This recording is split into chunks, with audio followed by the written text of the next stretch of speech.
नमस्कार, आदाब। Crime petrol सतर्क के 30 दिन 30 यूनिक केसेस की श्रृंखला में मैं अनूप सोनी आप सबका स्वागत करता हूं। जहां औरतों के लिए मर्यादा और संस्कृति के नाम पर जो सीमा रेखा तय की गई है, अगर कोई औरत उसे पार करने की हिम्मत करे तो ये हमारे पुरुष प्रधान समाज के लोग इंसानियत और क्रूरता की हदें लांघना अपना फर्ज समझते हैं। इस समस्या पर गहराई से रोशनी डालेंगे हमारे आज के मेहमान शम्स ताहिर खान। इज्जत और आबरू, ये वो शब्द हैं जिनकी वजह से देश में हजारों क्राइम होते हैं। ये शब्द औरत और लड़कियों से इस कदर जुड़े हुए हैं कि इसका खामियाजा उन्हें अक्सर भुगतना पड़ता है। कभी औरत को सबक सिखाने के लिए उनकी आबरू लूटी जाती है, तो कभी लड़कियों को अपने तरीके और अपनी आज़ादी से जिंदगी जीने की जुर्रत के एवज में उन्हें इज्जत का वास्ता दिया जाता है। उन्हें सदियों पुरानी शोषित महिलाओं के तौर पर जीने के लिए मजबूर किया जाता है। हालांकि गांव के मुकाबले शहरों में औरतों के अधिकार और आज़ादी कहीं ज़्यादा बेहतर है, लेकिन तभी तक जब तक कि वो समाज के नियम को मानती हैं। जैसे ही वो इस नियम को तोड़ने की कोशिश करती हैं, उनके प्रति अपराध बढ़ने की संभावना ज़्यादा बढ़ जाती है।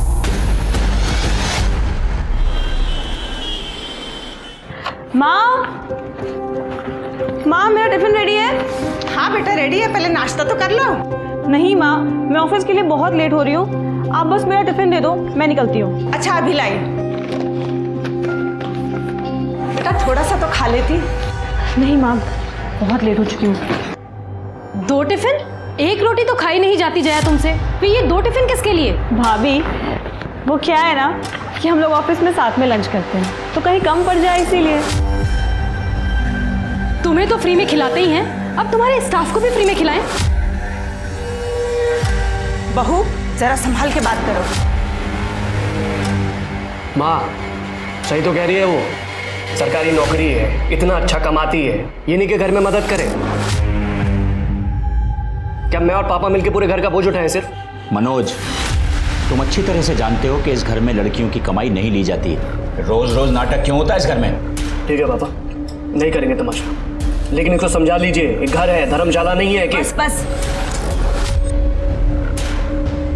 अब बस भी करो।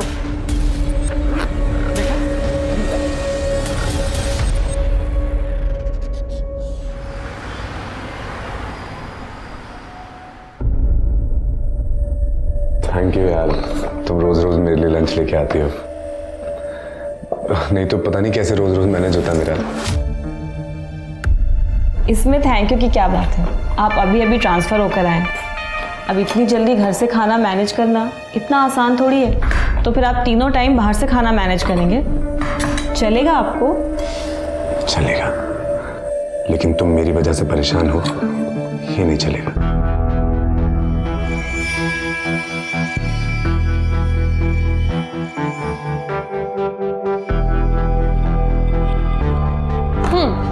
मैनेजर साहब तो अभी भी मदहोश लग रहे हैं। सही होश उड़ाए तेरे परफ्यूम ने। देख ले, कहीं सहारे वाले की जरूरत तो नहीं उन्हें। चुप करना, वैसे ही पूरा ऑफिस मेरे पीछे पड़ा हुआ है, ऊपर से तू भी बकवास करी जा रही है।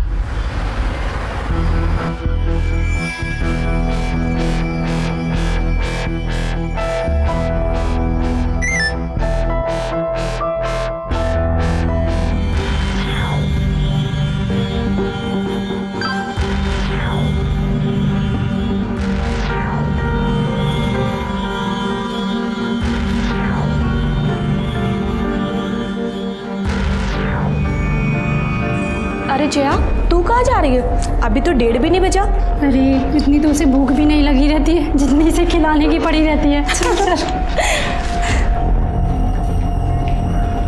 जया, ये तो होना ही था। अब ऑफिस में बॉस के साथ रोमांस चलेगा तो ऐसी बातें तो सुननी पड़ेंगी।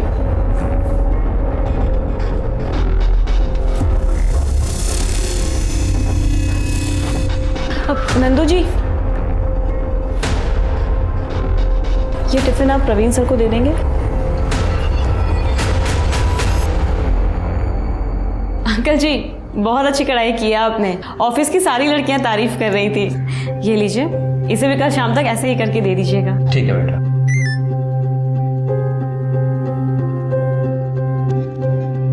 और हरीश, कैसी चल रही है पढ़ाई? ठीक चल रही है दीदी। बेटा अब तू ही इसे समझा, पढ़ाई तो ठीक है, लेकिन इसको बोल थोड़ा काम में भी मन लगाए, मेरा भी हाथ बटाए।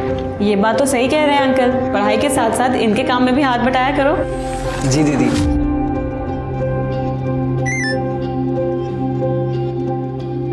अच्छा अंकल, अब मैं चलती हूँ, इसे कल शाम तक दे दीजिएगा। ठीक है बेटा।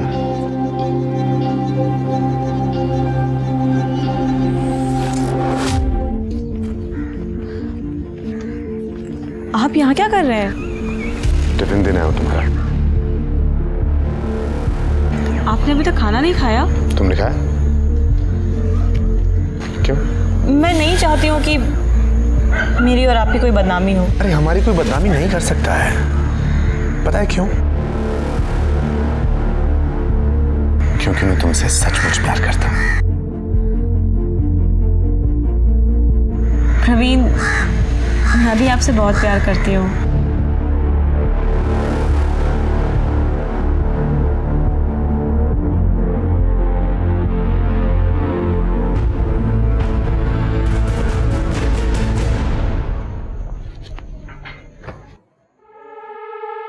जया, तुम्हारा ऑफिस 5 बजे खत्म होता है, 7 बज रहे हैं इस समय।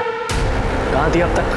भैया वो ऑफिस में आज ज़्यादा काम था। हाँ, अब ये सबको खाना खिलाने के साथ साथ सबका काम भी तो करती है ना।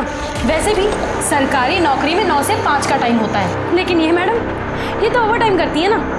दिन भर की थकी हारी मेरी बच्ची घर आई है, ये नहीं कि कोई पानी पूछे, बस ताने मारते हैं। ये ले बेटा, पानी पी ले।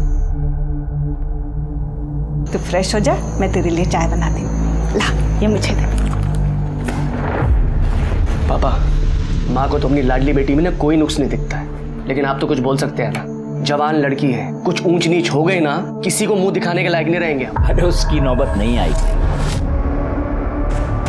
हम समय से उसकी शादी करके उसे ससुराल भेज देंगे। मैंने कुछ लड़कों के फोटोग्राफ मंगाए हैं, जो लड़का पसंद आएगा उससे बात आगे बढ़ा देंगे।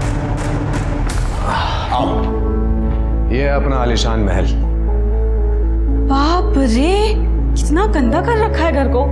ये देखो, ये गीला टॉवल कैसे रखा, और ये पजामा, ये कोई टी शर्ट रखने की जगह है? हाँ, इतनी गंदगी में कैसे रह लेते हो तुम?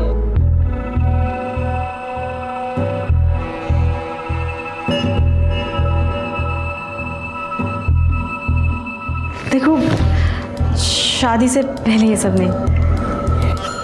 हम दोनों एक दूसरे से प्यार करते हैं, और प्यार दुनिया की सबसे प्यार चीज होती है। और जल्दी हमारी शादी तो हो ही जाएगी, उसके बाद तो ये सब होना ही है ना। क्या तुम्हें मुझ पर यकीन नहीं है?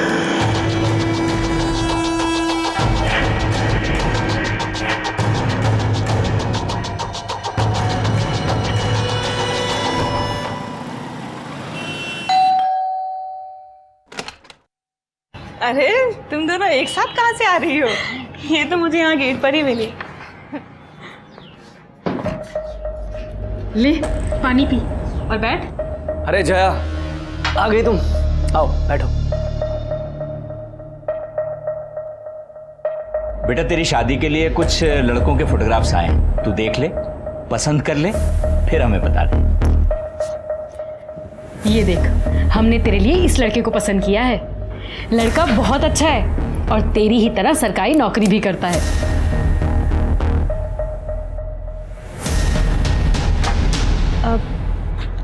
पापा, वो मैं आपको बताने ही वाली थी। हाँ बोल ना। मैंने अपने लिए एक लड़का पसंद कर लिया है। कौन है, क्या करता है? बताऊंगी, और आप लोगों से मिलवाऊंगी भी, और आप लोगों को भी वो बहुत पसंद आएगा।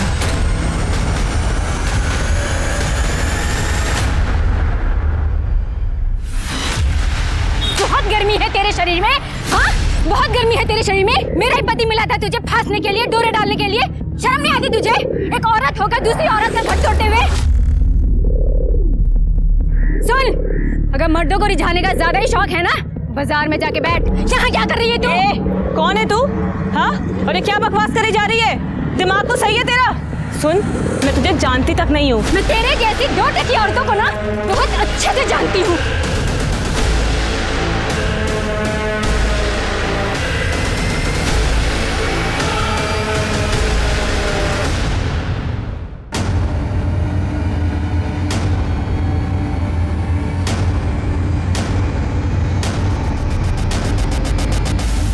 ऐसा कुछ भी नहीं है जैसा आप लोग सोच रहे तू हैं। बता दे कैसा है? क्यों ये औरत तेरे साथ हाथापाई कर रही है और किस बात का इल्जाम लगा रही है तुझ पे? मैं इस औरत को जानती तक नहीं हूँ। इसे जरूर कोई गलतफहमी हुई है। ये क्यों ऐसा कर रही है मुझे नहीं पता। झूठ मत बोल, सब पता है तुझे। हर जगह हमारी नाक कटवा चुकी है। तू हो रही है हमारी। भाभी, मम्मी की कसम मैं झूठ नहीं बोल रही हूँ। मैं जानती तक नहीं हूँ इस औरत को। भाभी आपको पता है ना दीदी झूठ नहीं बोलती। ऐसा कुछ होता तो पहले ही बता देती। वायरल वीडियो ये किसी खतरनाक हथियार से कम नहीं है। आखिर इस वायरल वीडियो का सच क्या है? ये औरत कौन है जो जया को गालियां दे रही है, उस पर हमले कर रही है? कहीं इस औरत ने जया को कोई और लड़की तो नहीं समझ लिया और उसके साथ गाली गलौज करने लगी, या फिर जया की जिंदगी के साथ उसका कोई रिश्ता है? मुझे तो समझ में नहीं आ रहा कि मैं किस पे यकीन करूं और किस पे नहीं।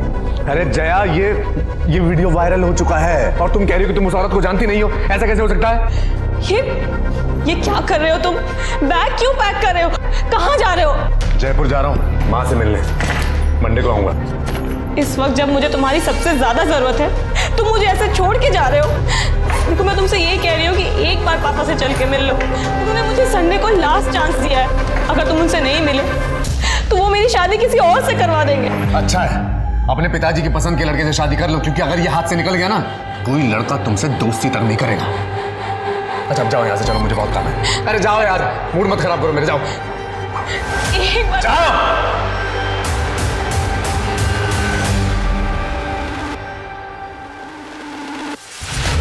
ये देखिए, ये आदमी किस बेरहमी से इस औरत को पीट रहा है। ये सीसीटीवी फुटेज जो आजकल चारों तरफ वायरल हो रहा है, इसे देखकर साफ अंदाजा लगाया जा सकता है कि औरतें आजकल खुद अपने घरों में कितनी महफूज हैं। इस शख्स के चेहरे को गौर से देखिए, इस पे हैवानियत और दरिंदगी साफ नजर आ रही है। हैरानी की बात ये है कि आदमी इस औरत का पति है।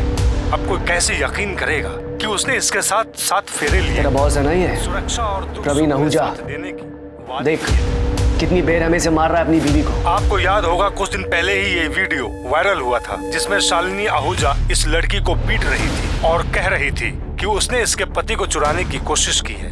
मतलब शालिनी को प्रवीण और उस लड़की के अफेयर का पता चल गया और उसने इसी गुस्से में जयपुर से दिल्ली आकर उस लड़की को मारा और वीडियो वायरल हो गया। ये वीडियो प्रवीण ने भी देखा। प्रवीण वीडियो देखकर गुस्से में जयपुर गया और सबक सिखाने के लिए अपनी पत्नी को जानवरों की तरह मारा। पर सवाल ये है कि वो लड़की जिसकी वजह से ये बवाल खड़ा हुआ, जिसने एक शादीशुदा आदमी से अफेयर चलाया और बसी बसाई गृहस्थी उजाड़ने की कोशिश की, उसे अपने किए पर जरा भी शर्म आई या नहीं? उसकी परवरिश कैसी होगी? कौन होंगे उन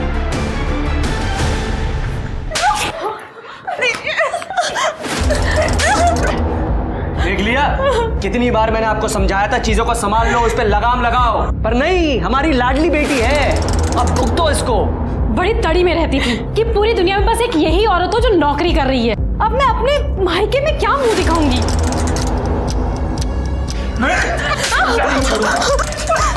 इस लड़की की वजह से हम समाज में मुंह दिखाने लायक नहीं रहे।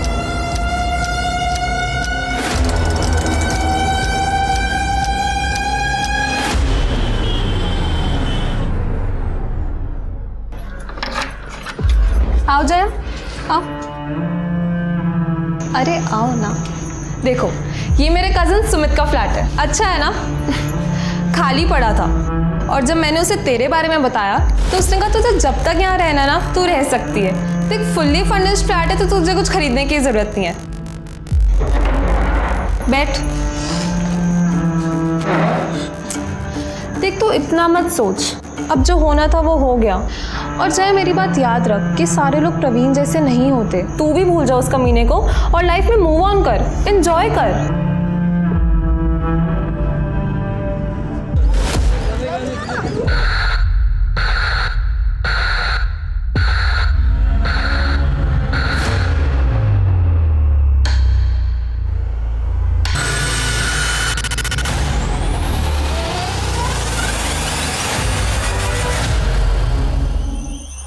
सर, इसका नाम जया पांडे है और ये 2 दिन से गायब है।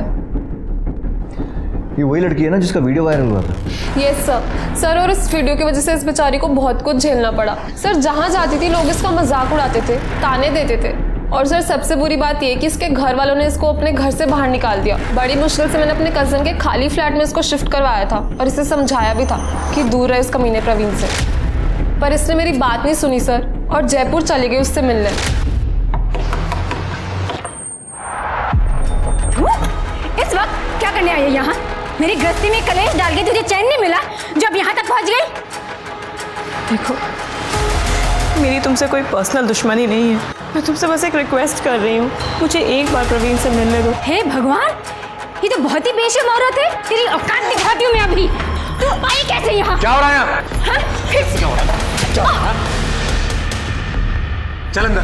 तुझे छोड़ूंगी नहीं मैं। समझता क्या है तू? यहाँ तक आ गई?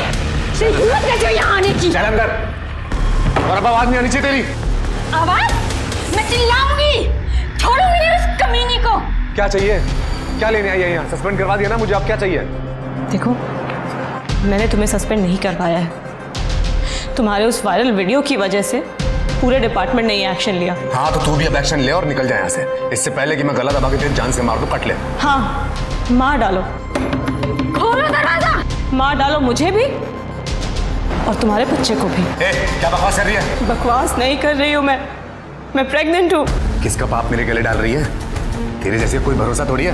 मेरे जैसे का क्या मतलब है तुम्हारा? टाइम पास, और क्या? जिससे 2 बार हंस के बात क्या कर लो, गले पड़ जाती हैं, जैसे तुम मेरे गले पड़ रही है। देख, शराफत से बोल रहा हूँ, निकल जाए यहाँ से, दोबारा इधर दिखियो मत, ठीक है? वरना जान से मार दूंगा तुझे मैं। अरे चल ना, चल। जब उसने मुझे ये सब बताया सर तो मुझे बहुत गुस्सा आया। मैंने उसे बहुत सुनाया भी। फिर जाके उसने मुझे प्रॉमिस किया कि वो प्रवीण से कभी बात नहीं करेगी। ये वही शालिनी अब मीडिया गिद्ध के जैसे उनके पीछे पड़ गया। अब फिर ब्रेकिंग न्यूज़ बन जाएंगे और मीडिया हर जगह इस खबर को उछालेगा। सर मुझे उससे कोई मतलब नहीं है। मैं बस आपसे ये रिक्वेस्ट कर रही हूँ कि आप प्लीज़ जया को ढूंढ दो। जया को आखिरी बार कब देखा था आपने? सर मिले हुए तो मुझे बहुत टाइम हो गया, पर मेरी लास्ट बात 28 तारीख को हुई थी। 29 तारीख को हम लंच पर जाने का सोच रहे थे, पर जब मैंने उसे फ़ोन किया तो उसने मेरा फ़ोन ही नहीं उठाया। सर फिर 30 तारीख को भी जब मेरी उससे पूरे दिन बात नहीं हुई तो 1 तारीख को मैं उसके घर गई। सर मेरे पास उसके घर की एक एक्स्ट्रा चाबी है। जया? सर जब मैंने दरवाज़ा खोला तो जया वहाँ पे नहीं थी। जया? पर उसका फ़ोन, लैपटॉप, पर्स सब वहीं पर था सर। मुझे लगा कहीं पास में गई होगी तो ले जाना भूल गई होगी। सर मैंने वहाँ पे बहुत इंतज़ार किया पर जया वापस आई ही नहीं।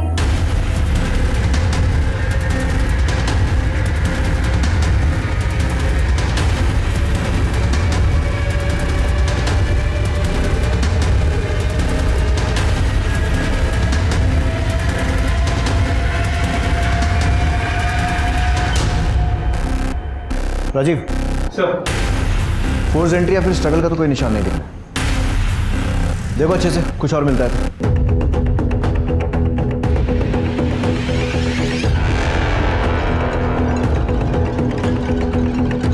ये सीसीटीवी पहले से यही था? नहीं सर, ये जया ने शिफ्ट होने के कुछ दिन बाद ही लगवाया था अपनी सेफ्टी के लिए। ऑलरेडी उसके साथ इतना कुछ हो चुका था, फिर यहाँ वो अकेले रह रही थी, मुझे भी लगा होना चाहिए। सर इस खिड़की के बाहर से कुछ अजीब सी बदबू आ रही है। सर एक्चुअली पीछे वो खाली प्लॉट है जहाँ पे लोग अपना कचरा वगैरह डालते हैं, इसलिए बहुत बदबू आ रही है। जल्दी सब लोग।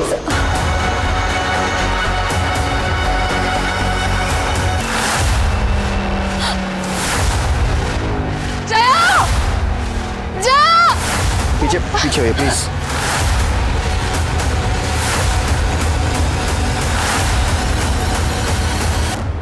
सर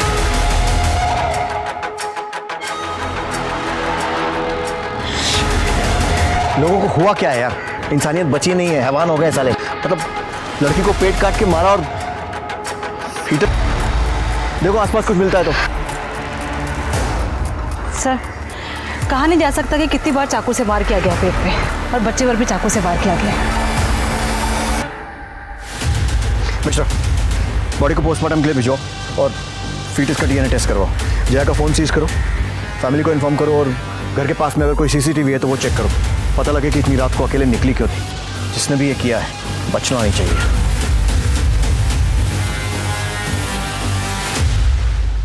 किसी गर्भवती महिला के कत्ल से बड़ा पाप दुनिया में शायद ही कोई दूसरा हो। फिर यहाँ तो औरत जिसकी पहचान जया पांडे के तौर पर हुई है, कहीं बिन ब्याही मां बनने की सजा तो उसे नहीं मिली, या फिर बिना शादी के मां बनने की जो समाज का नियम और कानून उसने तोड़ा है, ये उसका नतीजा तो नहीं।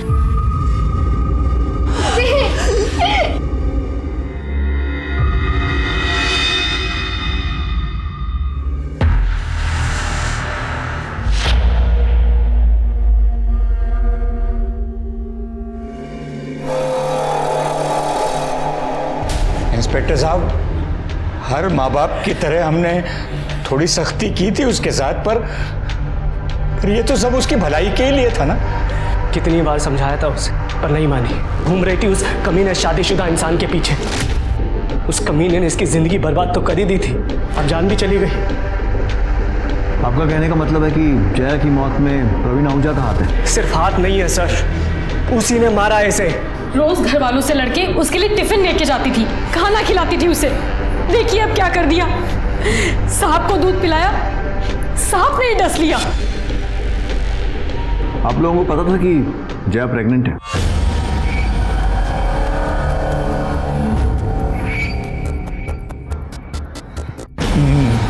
नहीं इंस्पेक्टर साहब। ठीक है, फिलहाल आप लोग जा सकते हैं, लेकिन अगर कुछ भी याद आता है, ऐसी कोई भी बात जो इस इन्वेस्टिगेशन में हेल्प कर सके, तो हमें इन्फॉर्म कीजिएगा। और क्या बताना रह गया इंस्पेक्टर साहब, बोल तो रहे हम लोग। वो कमीना है ना प्रवीण, हड्डियां तोड़ी आप उसकी, खुद ब खुद सब उगल देगा वो।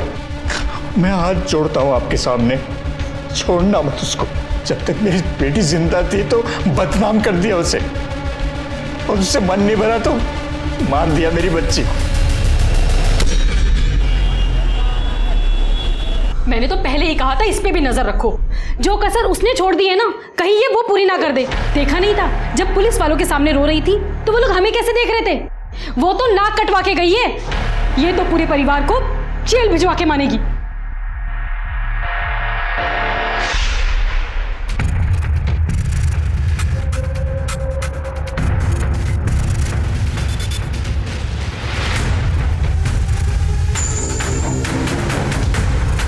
ये वही शालिनी आहूजा है ना, प्रवीण की पत्नी? जी सर, और ये फुटेज 28 तारीख के शाम 5:30 बजे की, जिस दिन जया ने प्रीति से आखिरी बार बात की। पता करो शालिनी के साथ ही आदमी कौन है। सर ये मेरा भाई राजू तोमर है। अच्छा, आपके भाई हैं? तू ये वो बाहुबली जिसे प्रेग्नेंट लड़कियों पर अपनी मर्दानगी दिखाने में बड़ा मजा आता है? नहीं सर। अपने जीजा को दिखाई थी ये ताकत जो एक लड़की को प्रेग्नेंट करके भाग गया? नहीं सर, ये झूठ है। चुप! तेरा सच झूठ सब बराबर कर देंगे। अपने पति पर गुस्सा नहीं आता, वहां दिखानी थी ना ये ताकत, या फिर चुपचाप वहां मार खाती है और उस बेचारी लड़की पर जोर आजमाइश करते हो तुम सब? जया के घर क्यों गए थे? क्यों मारपीट की उसके साथ? सर क्योंकि इतना सब कुछ होने के बाद भी वो प्रवीण को कांटेक्ट कर रही थी, जबकि प्रवीण उससे बात तक नहीं करना चाहते थे। इसलिए हमसे समझाने गए थे सर उसे। मैंने फैसला तुझे क्यों आई? हाँ? समझ में नहीं आता तुझे? हाँ? छोड़ो, समझ में नहीं आता। इसे समझाना कहते हैं, ठीक है? दामिनी सर, इन्हें इनकी भाषा में कुछ समझाओ। सर, नहीं। बस आया समझ में? और अब तेरी समझने की बारी। बहुत मजा आता है ना तुझे लड़कियों के कपड़े फाड़ने में, विकास? जैसे इसने जया के कपड़े फाड़े थे ना, एक एक कपड़ा फाड़ा इसने। नहीं सर गलती हो गई सर, गलती हो गई सर। सर बहन का सोच के गुस्सा आ गया था सर। तो इसके साथ वापस आ गया था ना, फिर दोबारा कब गया था जया के घर मारने के लिए? उसे बाहर कैसे बुलाया उसे? सर मैं सिर्फ एक ही बार गया था दीदी के साथ सर, मैंने उसे नहीं मारा सर, सिर्फ मैं एक बार समझाने गया था सर। फिर से समझाने? सर धमकी देने गया था सर, बस उसे ये कहने गया था कि जीजा जी से दूर रहे सर, पर सर मैंने उसे नहीं मारा सर, सच में। पढ़ा रहने दो उसको, यहीं मॉलेस्टेशन का केस बनाओ। मॉलेस्टेशन? सर आप ऐसा नहीं कर सकते सर। दामिनी समझाओ इसे कैसे कर सकते। Sir please sir. हाँ राजीव, कुछ और मिला? जी सर, ये देखिए सर, 28 तारीख जिस दिन शालिनी और उसका भाई जया के घर गए थे, उसी रात 11 बजे की ये फुटेज। सर यहाँ पे प्रवीण जया के साथ मारपीट करते हुए दिखाई दे रहा है।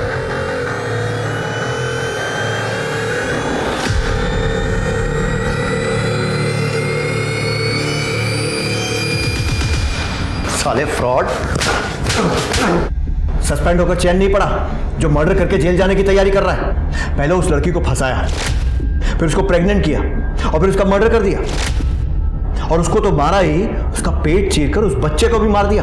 अरे सर जैसा आप बोल रहे हैं मैंने वैसा कुछ नहीं किया है। क्यों गया था उसके घर? क्योंकि उसने मेरा जीना हराम कर दिया था ये बोल बोल के कि वो प्रेग्नेंट है और उसके पेट में जो बच्चा है वो मेरा है, जबकि ऐसा पॉसिबल ही नहीं है सर। हमने जब भी सेक्स किया हमने प्रोटेक्शन यूज किया है। पता नहीं किसका पाप मेरे गले बांध रही थी और तूने उसके पेट पर लात मार के उस पाप को मिटा दिया। अरे सर मैंने अपना पाँव जरूर उठाया था लेकिन लात उसके पेट पर नहीं, मैंने जमीन पर पटकी थी। मैं सच बोल रहा हूँ, आप मेरा यकीन क्यों नहीं कर रहे हैं? मैंने कुछ नहीं किया।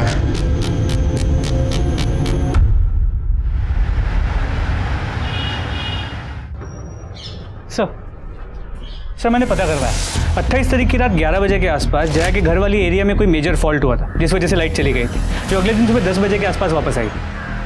मतलब सीसीटीवी लाइट जाने के कारण बंद हुआ था। मलिक, हमारे पास और कोई तरीका नहीं अब ये पता करने का कि प्रवीण के जया के पेट में लात मारने के बाद क्या हुआ, क्योंकि उसके हिसाब से तो वो अपने घर चला गया था और सुबह तक वहीं था। लाइट आने के बाद के सीसीटीवी में कुछ मिला? नहीं सर, 29 तारीख को सुबह लाइट आने के बाद से जया के घर पे कोई नहीं आया था, घर खाली था। 1 अक्टूबर की सुबह 11 बजे के आसपास प्रीति वहाँ आई थी, शायद जया को ढूंढते हुए, और उसके बाद कुछ देर बाद वहाँ से वो चली गई। मतलब जया 28 तारीख की रात को और 29 तारीख की सुबह 11 बजे के बीच में ही अपने घर से निकली थी। सर ये देखिए सर, यही फुटेज शालिनी उसके भाई और प्रवीण के आने से पहले दोपहर 3 बजे की है। सर इसमें जया के चेहरे पर मारपीट के निशान है। इसका मतलब कोई और भी है जो जया के साथ मारपीट करता था। प्रीति ने बताया था कि जया की फैमिली भी उसके साथ मिसबिहेव करती थी। कहीं ऐसा तो नहीं है कि उसके खुद के माँ बाप के घर में ये सब हुआ? जी सर, मैंने मॉर्ग में भी नोटिस तो किया था। जया की माँ ने जया का चेहरा देखने के बाद इमीडिएटली मनोज का चेहरा देखा था, एज इफ मनोज ने उसे मारा। हेलो सर, मैं मानसी पांडे बोल रही हूँ, जया पांडे की छोटी बहन। सर मुझे आपको कुछ बताना है। सर मैं पुलिस स्टेशन नहीं आ सकती। सर हम कहीं बाहर मिल सकते हैं क्या? ठीक है। सर प्रवीण ने दीदी को सिर्फ यही झूठ नहीं बोला था कि वो शादीशुदा नहीं है, बल्कि दीदी को शादी का झूठा प्रॉमिस भी किया था, और वो आदमी झूठे वादे करके उन्हें बदनाम करके भाग गया। और तुम्हारी फैमिली ने क्या किया? जया को सपोर्ट किया? सपोर्ट? बाहर वालों से भी ज़्यादा जीना हराम कर दिया था उन लोगों ने। पापा हमारी फीलिंग्स कभी नहीं समझते थे, और मनोज भैया वो तो हमेशा दीदी से किल से रहते थे, क्योंकि भैया को बर्दाश्त ही नहीं था कि दीदी की सैलरी उनसे ज़्यादा है और वो घर खर्च के लिए पैसे भी नहीं देती। इसकी वजह भी पापा ही हैं, क्योंकि वो लड़कियों की कमाई खाना ही नहीं चाहते थे। और तुम्हारी माँ और भाभी? हाँ बेचारी की चलती का है। और भाभी वो तो हमेशा ही आग में घी डालने का काम करती हैं। जब दीदी का वीडियो वायरल हुआ था, पापा भैया भाभी इन लोगों ने दीदी का जीना हराम कर दिया था। तरस खाम पे और नहीं झेल सकते तुझे, निकल मेरे घर से। पापा मैं कहाँ जाऊंगी? तू तो कहीं भी जा सकती है ना। तेरे जैसी चंट लड़कियों के लिए दुनिया में कोई कमी है क्या? जा ढूंढ ले फिर से कोई शादीशुदा आदमी। नहीं पापा मैं कहाँ जाऊंगी? नहीं बेटा, नहीं बेटा, और आगे से शक्ल मत दिखाना अपनी। तीनों ने मिलकर जबरदस्ती दीदी को घर से बाहर निकाल दिया। उन्हें रोक नहीं पाई, और फिर जब कुछ दिन पहले दीदी माँ से मिलने घर आई तो पानी देना।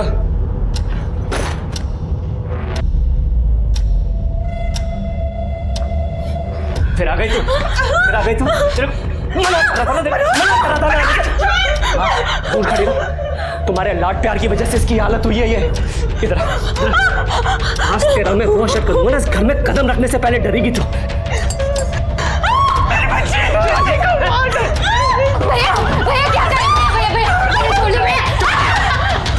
तेरी भी हड्डी बच्चे कर दूंगा मैं। सर भैया ने मुझे भी धमकी दी है कि मैंने अगर आप लोगों को कुछ भी बताया तो वो मुझे जान से मार डालेंगे। मुझे तो लगता है दीदी के मर्डर में मेरी फैमिली का हाथ है। उन्होंने ही जया दीदी को मारा है। जया की किसी लड़के से बात पक्की हुई थी ना? आदित्य वर्षने नाम है उसका, गुरुग्राम में रहता है, इरिगेशन डिपार्टमेंट में काम करता है। सर बहुत ही अजीब आदमी है, दीदी से शादी करने के लिए मरा जा रहा था। तुझे मना करा था ना, पुलिस के पास नहीं जाना है। मैंने तो पहले ही कहा था इस पे नजर रखो, ये हमें जेल भिजवाए बिना नहीं मानेगी। बोल, अब जाएगी पुलिस के पास? जाएगी? अब जाएगी?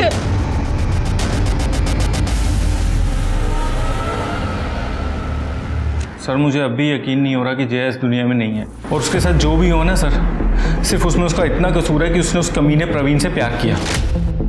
सर बहुत इनोसेंट थी सर वो। और तू कैसा है? सिर्फ अच्छा ही है या इनोसेंट भी है? क्योंकि आजकल के ज़माने में तेरे जैसे लड़के मिलना बहुत मुश्किल है,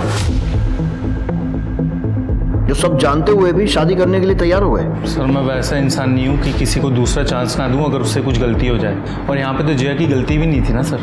28 सितंबर की शाम से 30 सितंबर की सुबह तक कहाँ था? मैं गुरुग्राम में था सर, अपने घर पे। प्रूफ दे सकता है? प्रूफ कहाँ से लाऊं सर?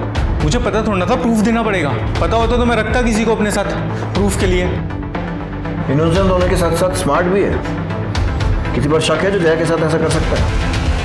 शक नहीं सर, मुझे पूरा यकीन है प्रवीण आहूजा पे।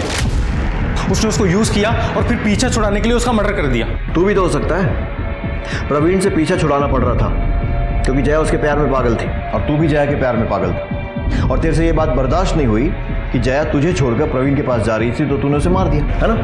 नहीं सर, मैं उसके साथ ज़बरदस्ती नहीं करना चाहता था, उसकी मर्जी के साथ उससे शादी करना चाहता था और मुझे किसी बात की जल्दी नहीं थी। मैं वेट करने के लिए भी तैयार था। मुझे लगा था कि एक ना एक दिन उसको मेरे प्यार की अहमियत समझ आएगी और वो खुद मेरे पास चल के आ जाएगी।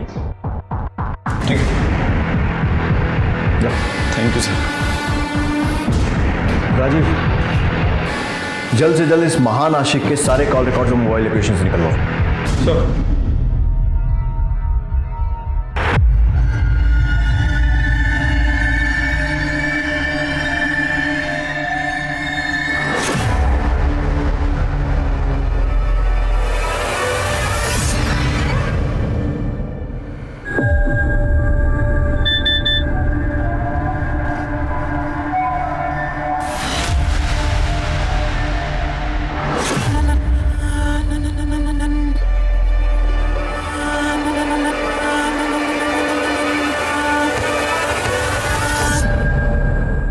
सर, ये देखिए न्यूज में क्या आ रहा है। प्लीज मेरी मदद कीजिए, मेरे बहन के कातिलों को ढूंढने में। पुलिस इस मामले में छानबीन कर रही है। उनका क्या कहना है, क्या प्रोग्रेस है इस केस में? पता नहीं वो लोग कुछ कर भी रहे हैं या नहीं। 3 दिन हो गए उसकी बॉडी मिले, लेकिन पुलिस के पास बोलने के लिए कुछ भी नहीं है। अब आप लोग हमारे आखिरी सहारा है, प्लीज हमारी मदद कीजिए। मानसी का प्रॉब्लम क्या है? हर चीज को इतना बड़ा चढ़ा कर बोलती है। इसे यहाँ पुलिस स्टेशन में आकर हमसे बात करने में डर लग रहा था, आज सारी दुनिया के सामने दुखड़ा रोने में नहीं लग रहा है। सर, ये भी तो हो सकता है कि मानसी ये पूरा नाटक हमसे कुछ छुपाने के लिए कर रही है। सर, मैं कोई झूठ नहीं बोल रही, मैं बस अपनी बहन को न्याय दिलाना चाहती हूँ। हम भी वही चाहते हैं। बस एक बात समझ में नहीं आ रही कि जिस फैमिली पर तुम्हें अपनी बहन के मर्डर का शक था, अचानक उनके साथ मिलकर हम पर इल्जाम क्यों लगा रही हो? वो सर, मम्मी को पता चल गया था कि मैं आपसे मिली थी। बेटा, मैं जानती हूँ कि तेरे पापा और मनोज ने जया के साथ सही नहीं किया है, लेकिन ये भी तो गलत है कि तू उन्हें ही उसका कातिल समझ रही है। मैं तो बस दीदी को इंसाफ दिलवाना चाहती हूँ, बस। वो तो हम सब भी चाहते हैं बेटा, तू बोल तो सही, हमें क्या करना है? हम खड़े हैं ना तेरे पीछे। और फैमिली का सपोर्ट मिला तो तुम्हें लगा क्यों ना हीरोइन बना जाए, और इसीलिए तुम मीडिया के पास पहुंच गई, जो पहले से ही तुम्हारे दरवाजे के बाहर मौजूद था। अभी जाने दे रहा हूँ, लेकिन अगली बार अपने फायदे के लिए पुलिस पर इल्जाम लगाने से पहले एक बार सोच जरूर लेना।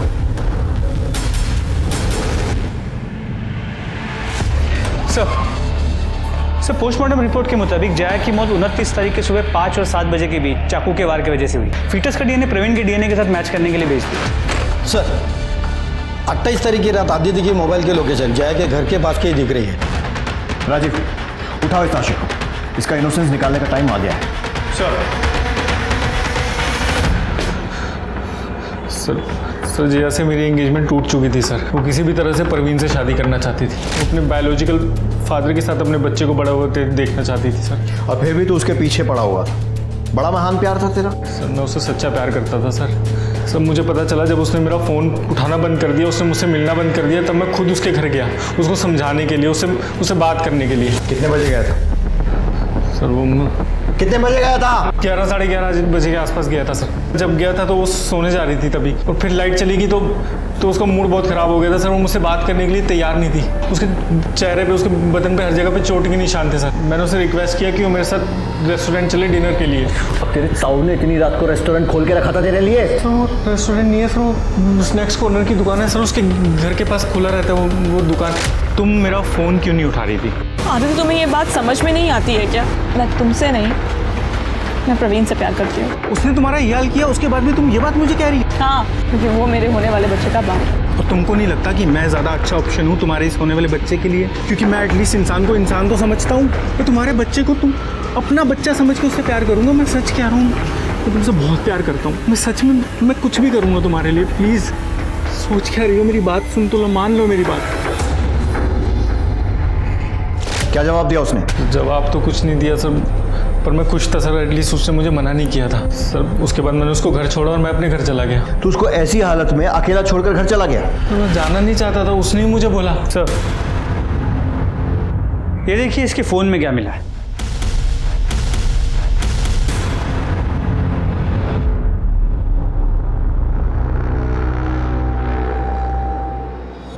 सब मेरी एंगेजमेंट हुई पड़ी थी सर उससे। मैं शादी करना चाहता था, प्यार करना चाहता था ना उससे सर। सर मुझे नहीं लगता कि इसमें कुछ बुरी बात थी सर।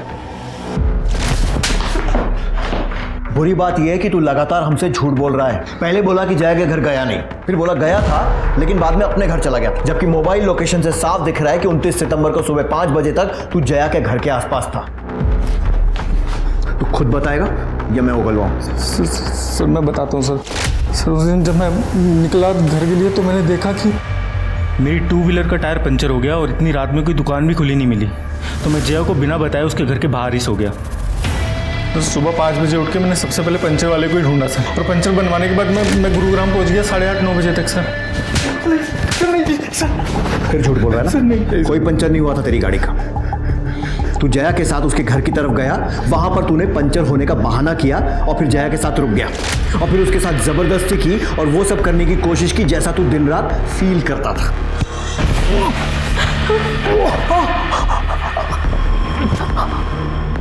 नहीं सर मैं सच बोल रहा हूँ सर, मैंने ऐसा कुछ नहीं किया सर। सर प्लीज़ सर मेरी बात का विश्वास करिए सर। सच बोल रहा हूँ सर। सब पता चलेगा। मलिक रगड़ो ऐसे। सर लेकिन मैंने कुछ नहीं किया सर। नहीं सर कुछ देर पहले मानसी पुलिस स्टेशन आई थी। उसका कहना है कि उसे कोई धमकियां दे रहा है और उसका पीछा करता है। जिस नंबर से धमकियों भरे मैसेजेस आ रहे थे हमने उसकी छानबीन शुरू कर दी है। उसको कौन धमकियां देगा? सर जया के बैंक डिटेल्स। सर पिछले कुछ दिनों में उसने अपने सैलरी अकाउंट से अच्छी खासी रकम विड्रॉ की है। लेकिन मानसी ने कहा था कि जया घर खर्च में पैसे नहीं देती क्योंकि उसके पिता बेटी की कमाई नहीं खाते।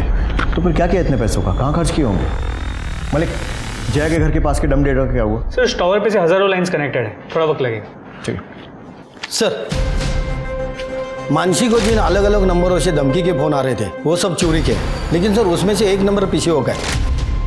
उस नंबर की डिटेल्स हम लोग पता कर रहे हैं। कौन हो सकता है ये?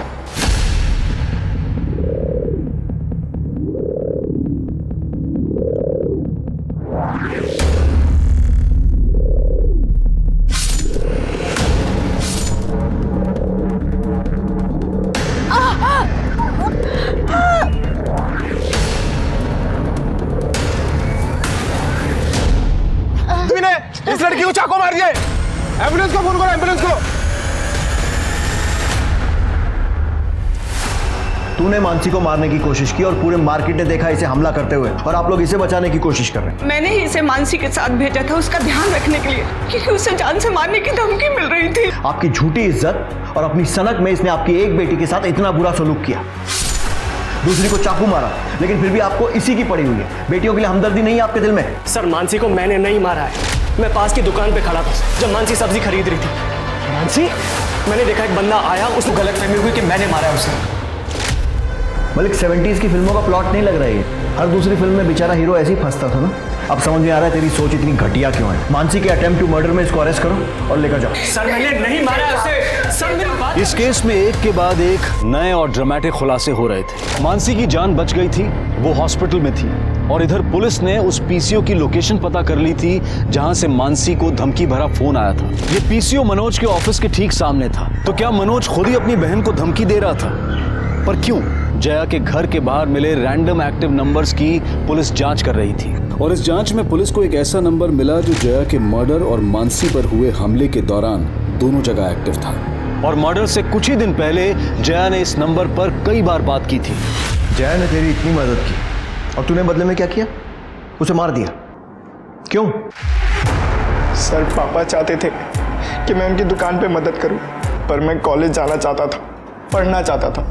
पर कॉलेज में जाने के बाद मुझे वहाँ बैटिंग का चस्का लग गया, और जिसके लिए पैसे चाहिए थे जो मैं जया दीदी से एक्स्ट्रा क्लासेस के नाम पे लेता था। और फिर एक दिन वो कॉलेज के पास से गुजर रही थी, तो देखने के लिए कि मेरी पढ़ाई कैसी चल रही है वो कॉलेज में आ गई और उन्हें सब कुछ पता चल गया। इतनी मुश्किल से तुम्हें ये मौका मिला है और तुम वो मौका ये जुए और बैटिंग में गंवा रहे हो और मुझसे झूठ बोलकर पैसे ले रहे हो। सॉरी दीदी, प्लीज़ माफ़ कर दो, दोबारा नहीं होगा। दोबारा कुछ नहीं होगा। और आज के बाद से मैं तुम्हें कोई पैसे नहीं देने वाली हूँ, और जितने पैसे तुमने मुझसे पढ़ाई के नाम पर झूठ बोल कर लिए हैं ना, वो मुझे 10 दिनों के अंदर वापस चाहिए, नहीं तो तुम्हारे पापा को मैं सब कुछ सच बता दूंगी।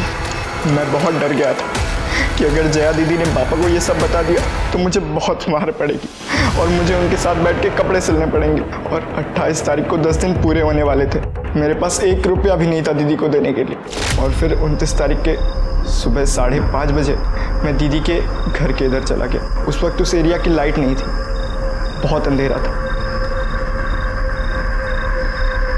हरीश, तुम इस वक्त यहाँ क्या कर रहे हो? दीदी वो आपके पैसे। इस वक्त? दो। शिट, मैं पर्स तो अपनी गाड़ी की डिक्की में ही भूल गया। आप एक काम करो, आप मेरे साथ आओ, मैं आपको पर्स दे दूंगा और फिर मैं वहीं से निकल जाऊंगा। देखो, तुम जाके पैसे लेके आओ, मैं नहीं आने वाली हूँ बाहर। उनके बच्चे को भी मार दूं तो सारा इल्ज़ाम प्रवीण के ऊपर चला जाएगा। फिर मैंने उनका पेट चीर कर उनका बच्चा निकाल। मानसी को क्यों धमका रहा था? उस पर हमला क्यों किया? आपको कंफ्यूज करने के लिए और मनोज भैया को फंसाने के लिए। और उसके बाद मुझे फ़ोन चुराने का आइडिया मिला। मैं फ़ोन चुराता, धमकी देता और फ़ोन तोड़ देता। मुझे पता था कि मनोज भैया भी आपके शक के लिस्ट में है, इसलिए जब वो मानसी के साथ मार्केट में थे, इसलिए मैंने जानबूझकर उस पर अटैक किया और उन्हें। बेटा, तेरा बाप कितने झापड़ मारता तेरे को अगर उसको पता चल जाता? 10, 12, 15? उससे बचने के लिए तूने 2 जानें ले ली। एक उसकी जो चाहती थी कि तू पढ़ लिख कर कुछ अच्छा करे, और दूसरी जान जो पूरी तरीके से बन भी नहीं पाई थी। मालूम है, जो खतरनाक क्रिमिनल होते हैं ना, वो भी इतनी दरिंदगी नहीं दिखाते हैं जो तूने किया है। इस केस को देखकर मुझे बशीर बदर साहब का एक शेर याद आता है, कोई हाथ भी ना मिलाएगा जो गले मिलोगे तपाक से। ये नए मिजाज का शहर है, जरा फासले से मिला करो। जया एक नेक दिल और पाक साफ लड़की जिसने लोगों पर भरोसा किया, लेकिन हर एक ने उसके भरोसे का खून किया, चाहे वो परिवार हो, बॉयफ्रेंड या फिर वो हरीश, जिसे पढ़ाने, आगे बढ़ाने और जिंदगी संवारने में जया ने अपनी जिंदगी झोंक दी। बदले में उसने जया की ही जिंदगी छीन ली। ऑनलाइन बेटिंग गेम्स ने हरीश जैसे ब्राइट स्टूडेंट को भी क्रिमिनल बना दिया। ये हमें बताता है कि किस तरह इंटरनेट ने हमारी जिंदगियों को जकड़ लिया है। इंटरनेट का इस्तेमाल हमें इंसान और समाज की बेहतरी के लिए करना चाहिए, न कि बर्बादी के लिए। अब मैं अनूप सोनी आपसे विदा लेता हूं। फिर मुलाकात होगी क्राइम पेट्रोल सतर्क में एक और नए केस के साथ, और उस पर हमारे एक्सपर्ट के विश्लेषण के साथ। तब तक अपना और अपने परिवार का ख्याल रखें, सतर्क रहें, सुरक्षित रहें और देखते रहें क्राइम पेट्रोल सतर्क। जय हिंद।